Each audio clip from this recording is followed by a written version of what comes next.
भावों, पर्याय रूप भावों और पर पदार्थों के निमित्त से होने वाले अपने विकारों, आगे ना, से कथनचित भिन्न है ना।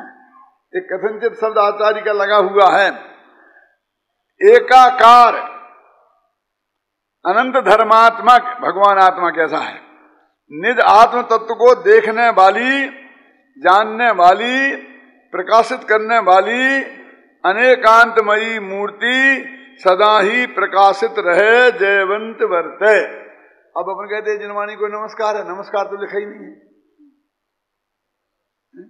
क्यों बोलो? अरे भाई है ना नमस्कार लिखा ना, जयवंत वर्ते। ये जयवंत वर्ते में नमस्कार होता है ना, क्यों? अभी अपने गुरुदेव पधारे वहां से और अपन सब बोले गुरुदेव श्री की जय, गुरुदेव श्री की जय, गुरुदेव श्री की जय, तो नमस्कार हो गया कि नहीं हो गया?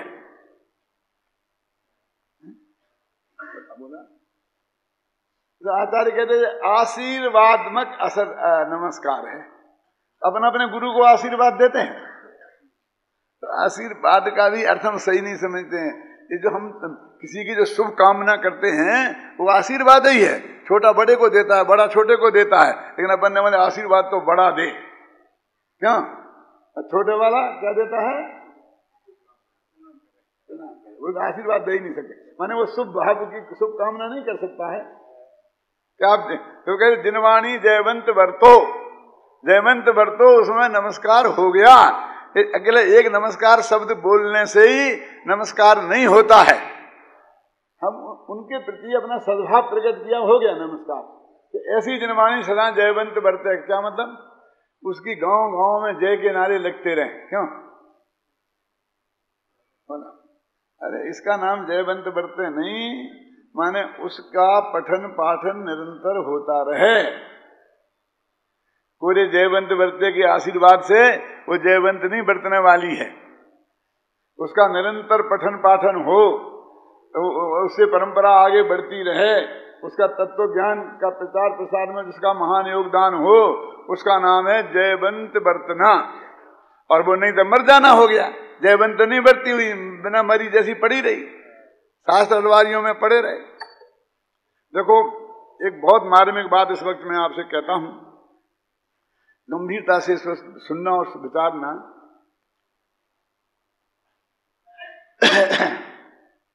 कि जिनवाणी की प्रसार प्रसार और सुरक्षा, इसके क्या उपाय हैं? क्या करें हम तो जिनवाणी सुरक्षित रहे? अब हम सब चिंता करते हैं कि नहीं, हमारा साहित्य सुरक्षित रहना चाहिए, हमारे जिनबिंब सुरक्षित रहना चाहिए, है ना, और वो बर्बाद हो रहे हैं। तो उसके क्या क्या उपाय हैं? तो कहते एक उपाय तो ये है कि उसको लोहे के पत्रों पर लिखवा कर जमीन में गाड़ दें, ताम्र पत्र पे लिखवा दें, सोने के पत्र पे लिखवा दें, जमीन में गाड़ दें। तो जब प्रलय भी आ जाएगा तो अंदर दबी रहेगी, और कभी फिर नए लोग पैदा होंगे और मकान मकान बनाएंगे तो नींव में निकल आएगी, तो उसे वो पढ़ लेंगे। एक तो सुरक्षा का उपाय ये है, क्यों? एक ये है कि संगमरमर के पाटियों पर लिखकर दीवारों में जड़वा दो, क्योंकि भयंकर कोई तूफान आया, आग लग गई, यदि ये बरसात हो गई तो ये शास्त्र जो है ना, कागज के शास्त्र सब गीले हैं, सब नष्ट हो जाएंगे। सब नष्ट हो जाएंगे तो क्या करें? कम से कम दीवारों पर सुरक्षित रहेगी तो हम फिर कागज को उतार लेंगे। ये भी उपाय है, यानी जो अपन कर रहे हैं ना सब, ये जिनवाणी की सुरक्षा के उपाय। कोई सो नहीं हमने पंचपरमा का मंदिर बना दिया, ये बना दिया, माने उसके पीछे हमारी क्या भावना है कि जिनवाणी बची रहे किसी ना किसी रूप में। कभी कितना ही प्रलय आवे लेकिन पूरी तरह नष्ट नहीं हो जाए। तो वो गिर भी जाएगा परमा का मंदिर तो, अरे वो पाटियां भी गिर जाएंगी, लेकिन उसमें पाटियों के टुकड़े भी होंगे, उनमें जिनवाणी लिखी मिलेगी। शिलालेखों में ये सब जो है ना, ये सब चीजें हैं, ये शिलालेख ही है। मैंने शिला में लिख दिया तो क्या नाम शिलालेख, क्यों आए ना समझ? अब वास्तव में ये जड़ जिनवाणी तो जिंदा रह जाएगी इससे, ताड़पत्रों में जिंदा है ना आपके दक्षिण भारत में, लेकिन उन ताड़पत्रों को कोई पढ़ने वाला नहीं रहा तो बोलो क्या होगा? दर्शन कर लो, पूजा कर लो उसकी, फिर खत्म। कि दीवारों पर लिखा हुआ आत्मख्याति को पढ़ने वाला कोई नहीं रहा तो क्या होगा बोलो? ये संगमरमर के पाटियों पर पढ़ने वाला कोई नहीं मिला तो क्या होगा? तो ये अधूरा प्रयास है। जिनवानी की सुरक्षा का ये सच्चा प्रयास नहीं है। उसे पढ़ने वाले, पढ़ाने वाले जिंदा रहने चाहिए। ख्याल में आई ना? तब जिनवाणी वास्तव में सुरक्षित रहेगी और जन जन तक पहुंचेगी। मैं लोगों को बात कहता हूं, दीवार पे पाटियों पे अपन लिखवा देते हैं ना, तो दीवार पे पाटियों पे लिखी है तो जो लोग उसमें आएगा देखने वो वहां देख पाएगा, लेकिन कभी बैठ के वहां पढ़ता नहीं है कोई। बड़े से बड़ा पंडित भी नहीं जाके बैठ के पढ़ रहा हो वहां पर, क्यों? तो देख सकता है आकर के लिखी है यहां। लेकिन एक किताब है आपके गांव में होगी तो आप पढ़ भी सकते हैं इसे, समझे ना? पढ़ेंगे भी। तो ये जिनवानी के सुरक्षा का बड़ा साधन ये है कि घर घर में ये समय सार पहुंचाना कागज का, कि दीवार पे लिखवा देना है और ताड़पत्र में जमीन में गाड़ देना है, वो सब जरूरी है। मैं तो तुलना कर रहा हूं कि इसके बिना वो निरर्थक है। ख्याल में आई ना? अभी तो क्या करे? ऐसा विद्वान लेना चाहिए। विद्वान कैसे रहेंगे? कि जैसे तुमने दीवारों पे खुदवाई है ना, पाटियों पे लिखवाई है ना, ऐसे उसका तो कच्चा माल है सिंगमरमर, तो इसका कच्चा माल है चैतन्य। अपने बच्चे, अपनी संतानें, ये चैतन्य है, ये कच्चा माल है। तो इनके माथे पे कोतरना, वो जो खजाने के रास्ते वालों में कोतरने वाला मिलता है, वो काम नहीं आएगा। समझिए ना? उसे गांधीनगर रोड पे आना पड़ेगा, मूर्ति मोहल्ला में नहीं मिलेगा वो कोतरने वाला। कहां मिलेगा? समझ में आया कि नहीं आया? यानी उनके दिमाग में ये कोतरना पड़ेगा एक एक शब्द। तो कितना कठिन काम है, क्योंकि कच्चा माल मिलना मुश्किल। संगमरमर तो खजाना कितना लाभ नहीं था, स्विट्जरलैंड से आ जाएगा, यहां नहीं मिलेगा तो क्यों? निर्दोष पत्थर वाला। लेकिन अब ये स्विट्जरलैंड से आने वाले तो है नहीं, ये तो आपके ही घरों में से हमको करना पड़ेंगे इकट्ठे। क्यों?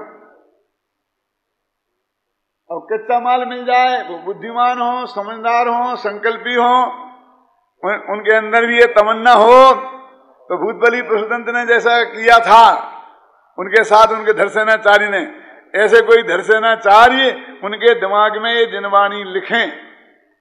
आप कह रहे आप कितने बड़े आचार्यों का नाम ले रहे हैं छोटे से कामों के लिए? अरे भाई, काम तो एक ही है ना, बड़े छोटे क्या होते हैं? काम तो वही जिनवाणी को उतरने का है ना। उनने भी जिनवाणी लिखाई, सुरक्षित करके लिखकर सुरक्षित करी, इनके दिमाग में सुरक्षित करी उनने, तो उनने लिख दी। तो इनके दिमाग कच्चा माल कितना दुर्लभ।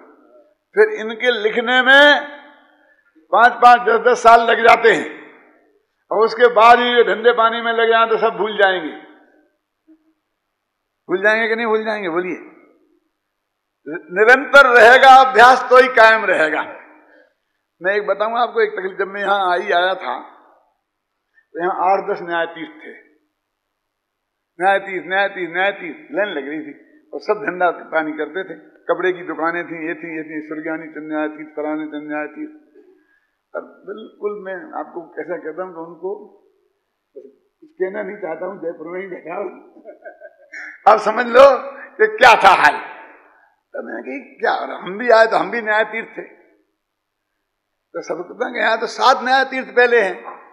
लेकिन मैंने देखा कि भाई वो न्यायाधीश की डिग्री तो उनके पास थी, लेकिन एक दिन उसके बाद उनने उसे न उस विषय को पढ़ा, ना पढ़ाया, ना देखा, और धंधे पानी में लग गए, तो वो सब साफ हो गई। अभी क्या गए, और न्यायाधीश तो रह गई, डिग्री तो लगी रह गई हैं, और माल कुछ रहा ही नहीं। और निरंतर परिमार्जित करेंगे, हम लगाए रहेंगे तो न्यायाधीश में जितनी योग्यता होती है, माने जब हमने परीक्षा देके न्यायाधीश हुए थे उस दिन जितनी योग्यता थी, और आज उसके 50 वर्ष बाद भी उससे कम नहीं हुई, ज्यादा हुई। तो परिमार्जन करे, वो जीवन इसमें लगाए। भाई जीवन कैसे लगाएगा? हवा खा के तो लगा नहीं सकता है? जिंदा तो रहना है तो जीवन तो जब लगाएगा, मर के तो लगा नहीं सकता भगत सिंह जैसा तो लगाना नहीं है, गांधी जी जैसा लगाना है। तो कैसा लगाना है जीवन? तो जब चल गया सूली पे, भला बेटा भगवान दुनिया ने जान ली कैसा हो गया वो झगड़ा खत्म। गांधी जैसे कि नहीं मरूंगा नहीं, पहले देश को आजाद करके ही मरूंगा, चाहे जो कुछ हो जाए। तो ऐसे लोग चाहिए कि जिंदा रहें और जीवन उसमें लगाएं। कितना कठिन काम है। और अब इसमें इतनी अद्भुतता, संगमरमर के पाटियों पर लिखा दिया ना, तो 1000 वर्ष तक कुछ बिगड़ने वाला नहीं है, कोई बहुत बड़ा तूफान नहीं आया। तो जमीन में गाड़ दिया तो लाखों वर्ष तक कुछ बिगड़ने वाला नहीं है। लेकिन ये जब तक इनके लिख लिखा के इनके दिमाग को तैयार करते हैं और एकदम उसके लायक और अभ्यास करके 10-5 वर्ष पढ़ के 10-5 वर्ष फिर अभ्यास करके जब 40-50 वर्ष के प्रौढ़ होते हैं तब समाज की में प्रतिष्ठा प्राप्त करते हैं। समाज उनकी वाणी में प्रौढ़ता देखने लगती है कि इनकी लेखनी में, इनकी वाणी में दम है। तब तक चला चल का नंबर आ जाता है, बाल सफेद होने लगते हैं। क्यों? क्या करे पंतु जी? कितना कठिन काम है हमारे लिए, हमारे अपनी जन समाज के लिए, सबके लिए कितना कठिन काम है। इतनी मेहनत करके एक पंडित तैयार किया और बस वो चला गया। एक हाथ का झटका लगा, खत्म हो गया।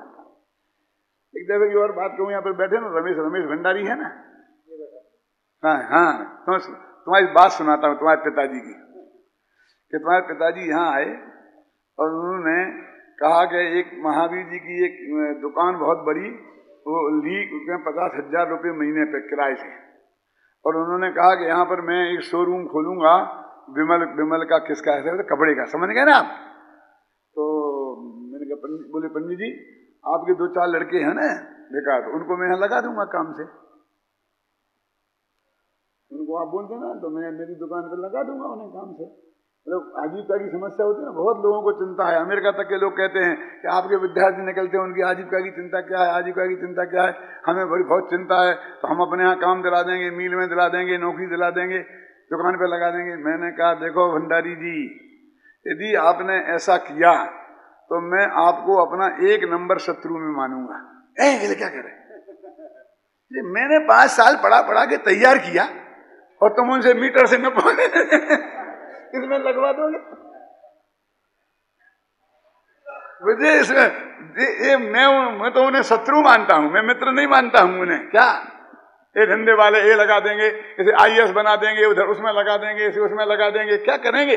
हमारे किए हुए मालिक में को और वो दुनियादारी के में लगा देंगे, वकील बना देंगे, डॉक्टर बना देंगे, लूटने में लगा देंगे, झूठ बोलने के सरदारों में लगा देंगे। क्यों? क्या करे? अभी लोगों की बुद्धि पे पत्थर पड़े हैं तो हम क्या कर सकते हैं? मैंने कहा बिल्कुल नहीं।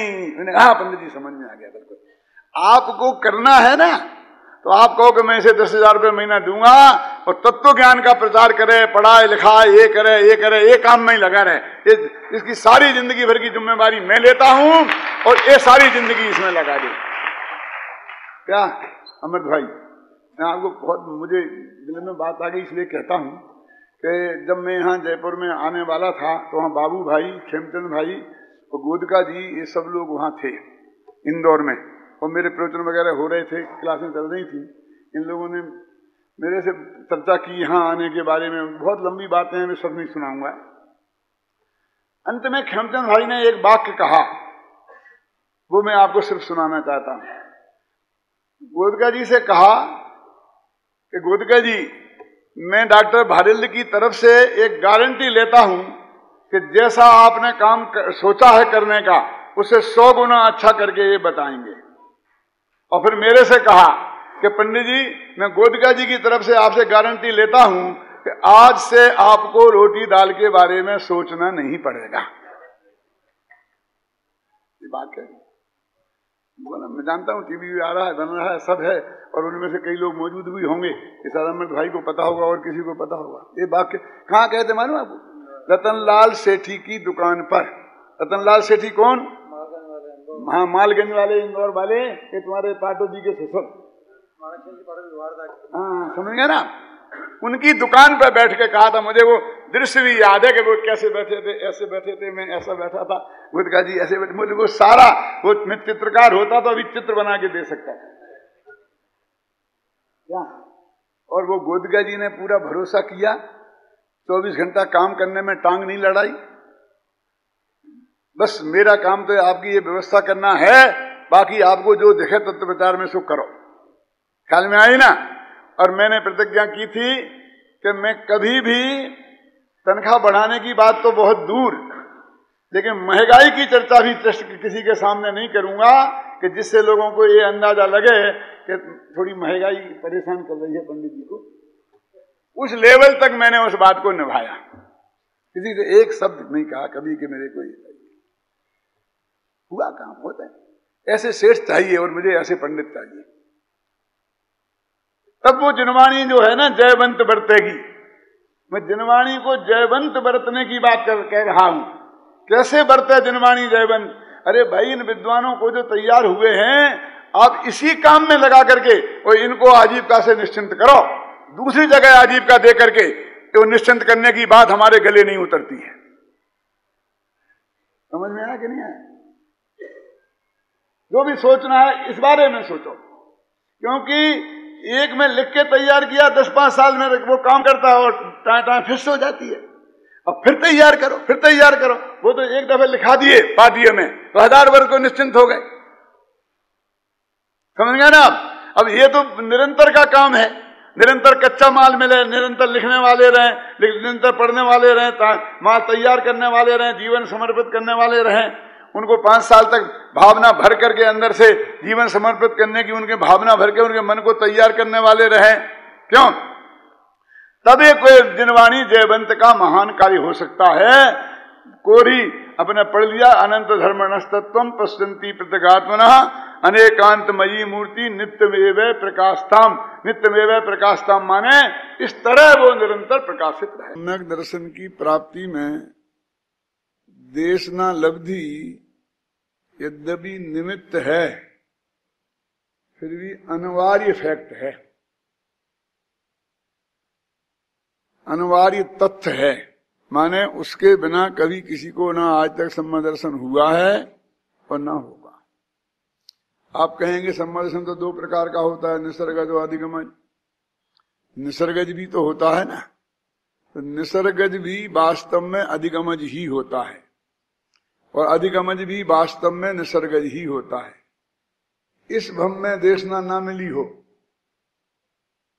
और पहले भव की देशना हो तो उसको हम निसर्गज कह देते हैं। अथवा देशना के तत्काल बाद कोई असर ना हुआ हो, लेकिन बात उसके क्षोभसम ज्ञान में जम गई हो और फिर विषय कसाय में लग गया, धंधे पानी में लग गया, फिर 10 साल बाद 15 साल बाद जो पहले समझा था देशना लब्धि में वही स्मृति में आए धारणा में से, तो उससे भी सम्यक दर्शन 15 वर्ष बाद हो तो तत्काल तो कोई दिखेगा नहीं उपदेशक, तो उसे भी हम निसर्गज कह देंगे। अब अंतर क्या रहा दोनों में, बोलो सुशील जी? इसको जो स्मरण आया क्योंकि वो इसी भव का है इसलिए बोलते हैं उसे स्मरण, और पिछले भव का याद आए तो उसे बोलते जाति स्मरण। खत्म। कुछ बोले ये कोई बड़ी बात नहीं है, जाति स्मरण कोई बहुत बड़ी चीज नहीं है।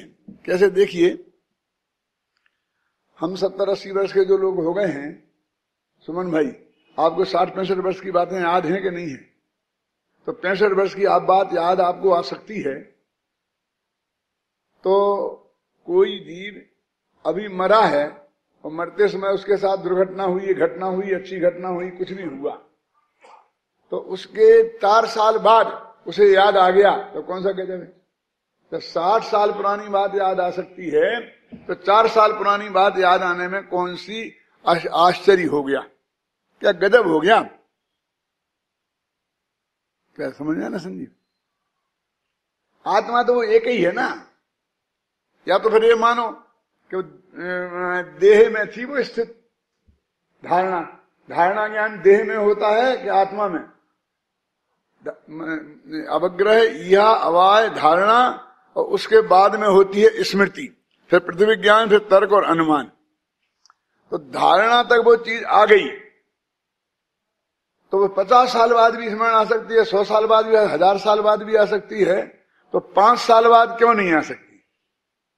5 वर्ष के बच्चे को जातस्मरण हो जाता है ना, 7 वर्ष के 8 वर्ष वाले को। और वो घटना ऐसी होती है अधिकांश कि उसने मेरी हत्या कर दी थी, उसने मेरा गला घोंट दिया था, उसने मुझे जहर दे दिया था। अधिकांश तो दुर्घटनाओं की ही बात आती है। क्यों? तो हमने तत्व ज्ञान पहले सुना हो और हमारे वो स्मृति प्रतिविज्ञान में आकर के धारणा तक आ गया हो, तो वो धारणा में से वो कभी भी स्मृति में आ सकता है। वो तत्व ज्ञान भी आ सकता है, तो उसे बोलते हैं अधिगमन। तो अधिगमन में अपन कहते पहले भव का उपदेश भी काम करता है, तो इसी भव की 25 वर्ष पुरानी बात क्यों काम नहीं करेगी, है ना?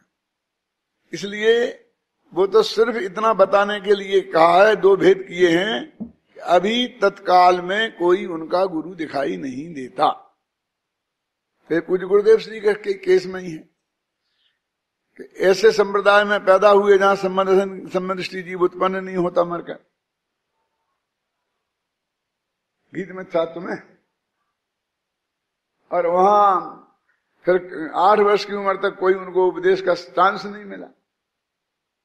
जब तक उनको नहीं मिला तो नहीं मिला ना।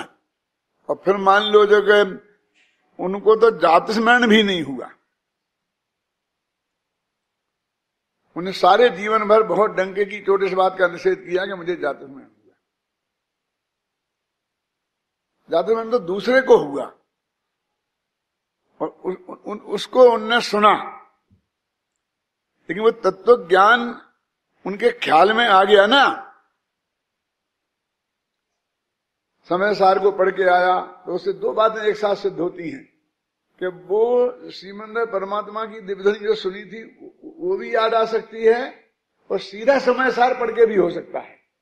देशना लब्धि में जरूरी नहीं है कि कोई पुरुष ही निमित्त हो, जनवाणी भी निमित्त हो सकती है। और भी कई जगह इसके प्रमाण हैं। वो 86वीं गाथा वचन सार की, बोलो तत्वार्थ को जो जानते,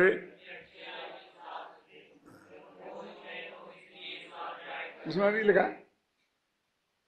है ना, जिन शास्त्र से लिखा ना, प्रत्यक्ष जाने या जिन शास्त्र से जाने लिखा ना, जिन गुरु से कहां लिखा हुआ।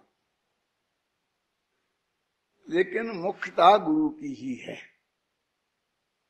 शास्त्र गौण रूप से है, आप समझे ना, मुख्य रूप से गुरु ही हैं। क्योंकि गुरु के बारे में पहले मैंने बहुत बताया कि शास्त्र में कितना ही बढ़िया प्रतिपादन किया हो, लेकिन मेरे से ही सैकड़ों लोग ये बात कहते हैं कि आपकी ही किताब हम खूब पढ़ी 3 दफे, लेकिन समझ में नहीं आई, और आपने यहां समझाई तो समझ में आई। ऐसे यहां जो लोग आए हैं उनमें से 75% लोग ऐसा बोलते हैं। क्या मतलब इसका?